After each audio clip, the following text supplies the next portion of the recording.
So at root, Poole wants to say to people, don't give up. You can change a group.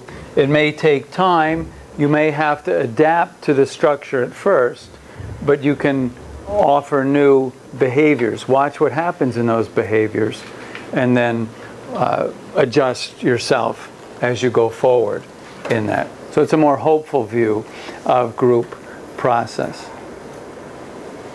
All right. So let's ask ourselves the question. I'll do this in large group instead of in small group. What problems and what recommendations would this communication theory deal with? So you've got a group, you've got a structure. What kind of problems emerge in groups and structures? Sometimes some people want to be like in control. Okay. So you have conflict over dominance. We'll call it dominance.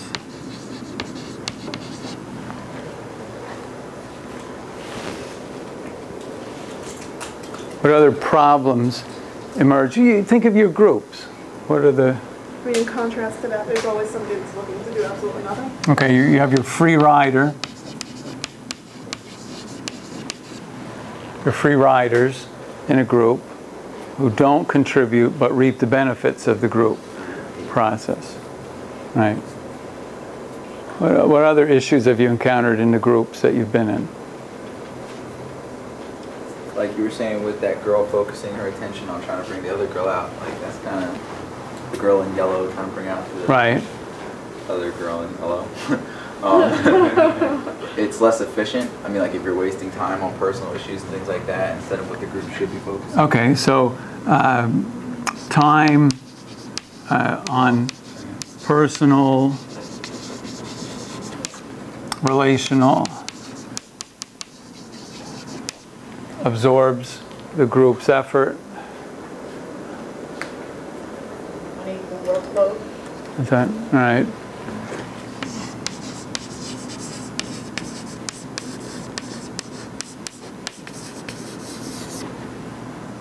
Right, now, this theory, so you get called in, you go to your company or you go to your workplace, and you look at your groups and you say, these groups have this rules in place about how things get done around here, who does what, how this is going.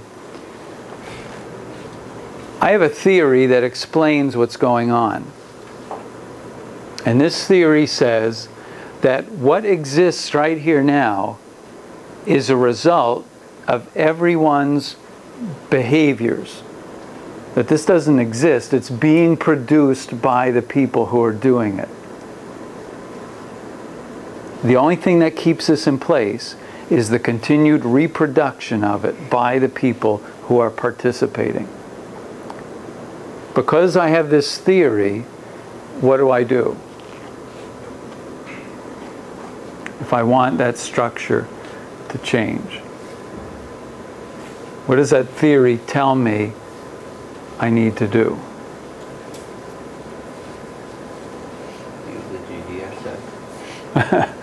All right, this theory says one of the things you can do is impose a new structure.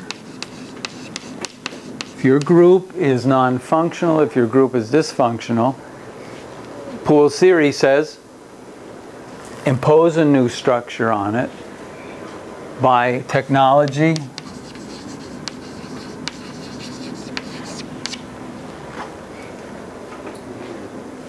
so that's one thing you can do. Because the problem is that these people are going to continue to reproduce this structure as long as you let them reproduce this structure. This one will be dominant, this one will be quiet, this one will be a free rider. And now think about it. If that's the reason that everyone is reproducing this pattern, what can you do?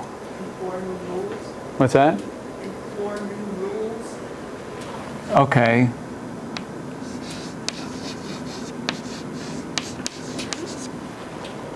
This is really hard to do in a group setting. So you want to think about adaptive structuring.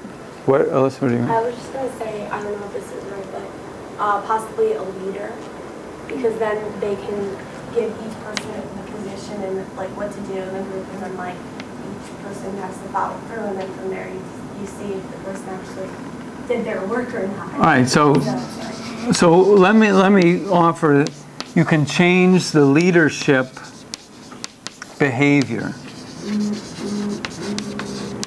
All right. You'll change the leadership behavior that's going on. So if your leader, a leader comes to you and says, my group just doesn't work well together. I've got these free riders, I've got these other people, I tell them what they should do, it's not working. You can say to the leader, all right, somehow your behavior is reproducing what goes on there. We don't know, it's very complicated, but by you behaving the way you are, it is reproducing what's going on. So we need you to change your communication behaviors. We need you to go in and behave in new ways, and your group will adapt to that and will shift. There's a whole organizational consulting system built around this idea. You can look it up. Those of you in comm will want to be familiar with this. It's called SIMLOG. It's a system for the multiple level observation of groups. SIMLOG is built around the idea that groups lock into patterns of relationship. You know, you have your authoritarian people, you have your friendly people who don't get any work done, you have your people who complain all the time, and then up here you have people who can balance the task and the relationships.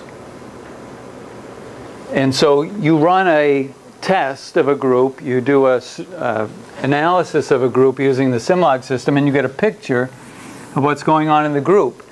And if you're a SIMLOG consultant, you meet with every member of that group and say, here is the place you have within structuring this group system. By your communication styles, by your behaviors, you are forming this. So now I, the consultant, work with you, and I say, you are perceived by others as complaining and resisting work. So you need to increase your friendly behaviors. You are perceived as a by-the-book authoritarian, I don't care person.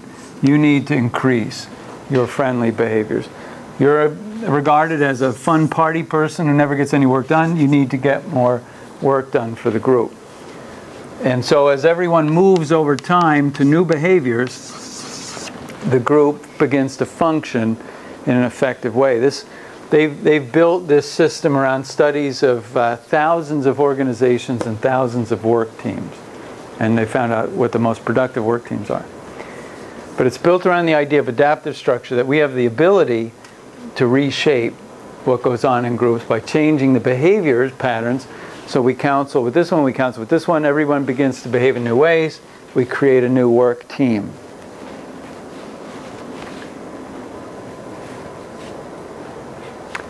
Again, the work of Edwin Friedman on groups, this is not in your book, says that one of the leader's main functions in a group is to avoid the anxiety of a group and stay connected to people. It's an emotional approach to group dynamics that says people structure themselves to be comfortable. A leader needs to not be anxious about restructuring what goes on in the group. I was just going to say also, after you've done a lot of group work, maybe you don't have the chance to go through that whole SIMLOG thing, but I know if you are a leader, sometimes you eyeball the group up. And there's certain people who have strengths in different areas, and you can place those responsibilities, like, let's say, for instance, like you just asked these groups, you know, which one is going to speak up. Some people don't like to speak. Right. So maybe that person can, you know what I mean? Like, divvy the responsibilities up differently, Yeah. working with what you have. Well, again, it's a common issue. We have common ways of dealing with it. This is just a theory that reminds us that we create the groups we're in by the communication patterns we undertake, by the behaviors we do. So you are just as responsible as the other people for what's happening in the group. People are leaving. That's interesting. Don't leave yet. All right. What's that? As soon as it gets close. Yeah. It's not that close. Is there a time, is it? Yeah, I think so. No, it isn't. It's like, okay. Well, let me just brief you on the next two chapters then. What was that last thing you said? You were just as responsible. Groups create themselves. So you are responsible as anyone for what the group is. In Poole's theory, everyone in the group has responsibility for what the group has become. So I get this, you know, when I teach interpersonal, I teach group process. I have people in sororities. I heard some people talk about pledging here. You know, I have people in sororities or fraternities come to me and they say, oh, I hate our fraternity. It's like this and blah, blah, blah. And the people are like this. And I say, okay, so it is what you are making it too. You are reproducing that by fitting into the rules. So you want to begin to find where you have the opportunity to behave in new ways to reshape it. So don't just accept it. You're creating what you're part of. All right, so for next week you're doing two theories, standpoint theory and muted group theory.